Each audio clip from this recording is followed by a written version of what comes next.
वर्णिवेशरमणीय दर्शनं मन्दहासरुचिराननाम्बुजं पूजितं सुरु नरोत्तमैर्मुदा धर्मनन्दनमहं विचिन्तये। असतो मा षट्गमय तमसो मा ज्योतिर्गमय मृत्युर्मा अमृतं गमयः। ओम शान्तिः शान्तिः शान्तिः। अस्मद्गुरुसमारम्भां नाथयामुनमध्यमां लक्ष्मीवल्लभपर्यन्तां वन्दे गुरुपरम्परा। આજની જ્ઞાન સભાની અંદર પધારનારા બધા જ ભગવદ્ ભક્તોને વેદાંતાચાર્ય, પુરાણ ઇતિહાસાચાર્ય, એમએ ફિલોસોફી શાસ્ત્રી રાકેશભાઈના હેતપૂર્વક જય સ્વામિનારાયણ. ભક્તો, આજની આ જ્ઞાન સભાની અંદર આપણે બધા છઠ શાસ્ત્રોનો અભ્યાસ ન કરનારામાં જડતા આવી જાય છે. આ વિષય પર થોડી વાત શ્રવણ કરશું. તો બધા જ શ્રોતાગણો આ પ્રવચન એકાગ્ર મને કરીને શ્રવણ કરે અને એને આત્મસાત કરી દે. તો ભગવાન સ્વામિનારાયણ શિક્ષાપત્રીના 65મા શ્લોકમાં પોતાના સ્વમુખે કહે છે કે સંસ્કૃત પ્રાકૃત ગ્રંથા અભ્યાસ્યાપી યથામતિ. અર્થાત કે અમારા આશ્રિતોએ સંસ્કૃત અને પ્રાકૃત એવા જે સદગ્રંથ તેનો અભ્યાસ પણ પોતાની બુદ્ધિને અનુસારે કરવો. તે જ પ્રમાણે શિક્ષાપત્રી 129મા શ્લોકની અંદર ભગવાન સ્વામિનારાયણ આચાર્યોને પણ આજ્ઞા આપતા કહે છે કે સત્શાસ્ત્ર અભ્યાસ આદરાત. અર્થાત કે સત્શાસ્ત્રોનો અભ્યાસ આદર થકી કરવો જોઈએ.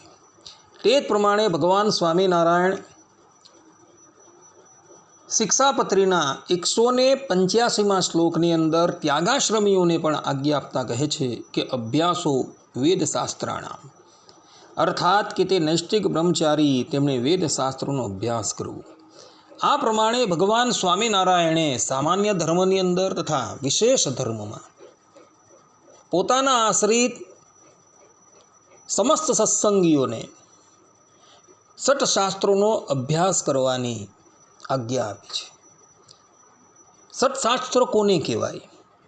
તો એનું લક્ષણ આપતા ભગવાન સ્વામિનારાયણ સત્સંગી જીવનના દ્વિતીય પ્રકરણના દ્વિતીય અધ્યાયના 30મા શ્લોકની અંદર કહી રહ્યા છે કે સ્થાપિતે યેસુ કૃષ્ણસ્ય સાકારત્વ વિશુદ્ધતે સત્શાસ્ત્રાણી તુ તાન્યેવ વેદાર્થાનો શ્રુતાનિ. અર્થાત કે જેમાં ભગવાન શ્રી કૃષ્ણની સદા દિવ્ય આકારતા તથા નિત્ય નિર્દોષતા નિરૂપણ કરી હોય એ જ વેદાર્થાનુસારી સત્શાસ્ત્રો સમજવા જોઈએ. આ પ્રમાણે ભગવાન સ્વામિનારાયણ અહીં સ્પષ્ટ રૂપે કહી રહ્યા છે કે જે શાસ્ત્રોની અંદર પરબ્રહ્મ પરમાત્મા ભગવાન શ્રી કૃષ્ણની સદા દિવ્ય આકારતા સંસ્થાપી હોય, નિત્ય નિર્દોષતા નિરૂપણ કરેલી હોય એને સટશાસ્ત્ર સમજવા. ભગવાન સ્વામિનારાયણે શાસ્ત્રોનો અભ્યાસ ઘણો પ્રિય છે. જે પણ કોઈક મનુષ્ય સટશાસ્ત્રોનો અભ્યાસ નથી કરતો એની બુદ્ધિની અંદર જડતા આવી જાય છે.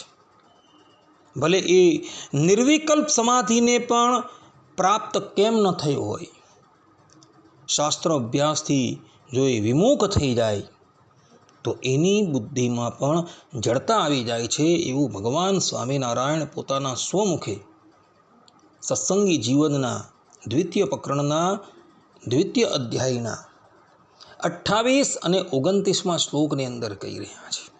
ભગવાન સ્વામિનારાયણ કહે છે કે નૈર્ગુણ્ય સ્થિતિમાપ્યાસી ન સત્શાસ્ત્રાણી સંત્યજેત સદગ્રંથ વર્જનાત સિદ્ધા અપી જાડ્યમ વ્રજંતી યત ઉત્સાહ શક્તિ ભંગશ્ચ કૃષ્ણ ભક્તો તતો ભવેત બુદ્ધિ મોહસ્ત શૈથિલ્યમ શ્રદ્ધયા અપી જાયતે.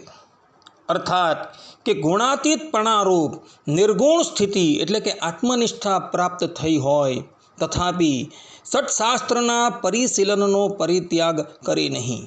કેમ કે તેના ત્યાગથી સિદ્ધ એટલે કે આત્મનિષ્ઠાએ સંપન્ન એવા પણ પુરુષો બુદ્ધિ જડતાને પામે છે.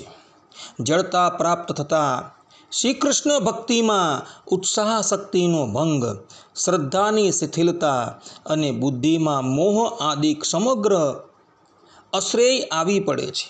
માટે સત્શાસ્ત્ર અભ્યાસનો ત્યાગ કરવો નહીં એટલું તત્વ છે.